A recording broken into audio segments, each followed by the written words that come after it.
Cricket খেলোয়াড়ের মতো সংগঠক হিসেবেও সফল হবেন তামিম ইকবাল, এমনই বিশ্বাস সাবেক অধিনায়ক খালেদ মাহমুদ সুজনের।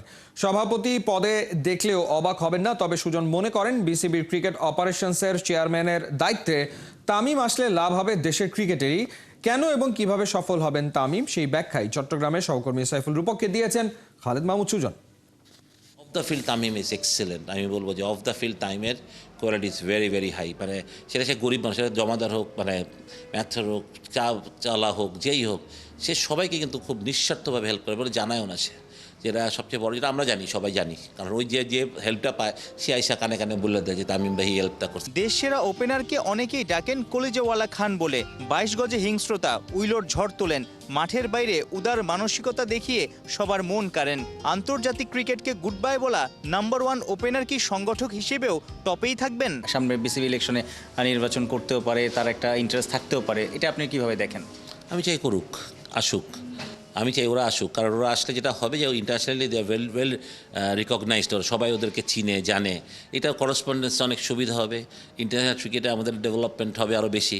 সুতরাং ওর মতন একটা ওপেন মাইন্ডেড ছেলে যে অনেক ভালো চিন্তা করতে পারে, যার ইংলিশ অনেক ভালো, যার মানুষের সাথে রিলেশন অনেক ভালো, ইন্টারন্যাশনাল রিলেশন ভালো, তো তাদের মতো ছেলে যদি বোর্ডে আসে তো বোর্ড তো ডেফিনেটলি কমিটি যে কমিটি হোক, আই ডোন্ট কেয়ার। আমি শুনছিলাম যে ও প্রেসিডেন্ট হবে, তা আমি সেটা বলে সেটা হলেও খারাপ হবে না। আই ডোন্ট নো যে কী হবে সে যদি সেটা হয়। যদি ক্রিকেট অপারেশন হলেই, মানে ইন্টারন্যাশনাল ক্রিকেট বলতে আমরা ক্রিকেট অপারেশনকেই বুঝি, সেটা আসলে তো অবশ্যই হলে তামিমের ওইখানেই যাওয়া উচিত। তা প্রেসিডেন্টের তো কত কথাই নেই, আর যদি না হয় সেখানে যাওয়া উচিত। যে আমি মনে করি এরকম ইয়াং এবং যাদের সাহস আছে, যারা সাহস করে ডিসিশন নিতে পারবে, এরকম ওকে দরকার। যারা কারোর মতামতের জন্য ওয়েট করবে, যারা দিয়ে থেকেই বুঝবে না এটা বাংলাদেশের জন্য ভালো। এবং আই বিলিভ যে তামিম খেলোয়াড় অবস্থা যতটা এগিয়েছে বাংলাদেশ ক্রিকেটকে, অ্যাজ সংগঠকও আরও এগিয়ে নিয়ে যাবে। কন্টেন্টে আমরা দেখি অনেক বড় মাপের ক্রিকেটার বড় মাপের সংগঠক হতে পারেনি নিজের বোর্ডে।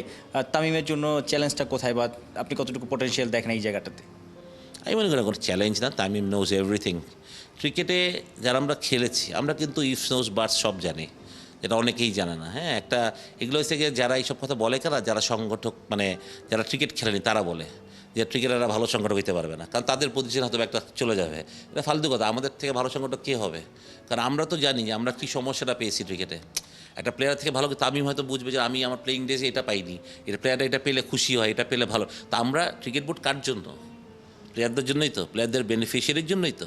তামিম যখন একটা বোর্ডের একটা বড় পজিশনে যাবে, তখন ও এইসব হেল্প করবে প্লেয়ারদেরকে, বোর্ডকে। তো সুতরাং কেন খারাপ চলবে? কারণ যে ক্রিকেট খেলে নাই, বা যে ক্রিকেট ড্রেসিং রুমটা যে যায়নি, যে একবার ন্যাশনাল টিমের ড্রেসিং রুমে সময় কাটায়নি, সে কোনোদিন বুঝবে না এটা। আপনি যতই বোঝানোর চেষ্টা করেন, এটা বুঝবে না। ওইখানে এমন কিছু ডিসিশন আছে, এমন কিছু ঘটনা হয়, তো সবাইকে বোঝানো যাবে না। সুতরাং আমি বলি যে তামিম সংগঠক হিসেবে অবশ্যই সাকসেসফুল হওয়া উচিত, হবে, এবং আমি সেটা বিশ্বাস করি। যদিও অক্টোবরে অনুষ্ঠিতব্য বিসিবি নির্বাচনে অংশ নেওয়া প্রসঙ্গে এখনও মুখ খুলেননি তামিম ইকবাল। সাইফুল রূপক, ৭১, চট্টগ্রাম।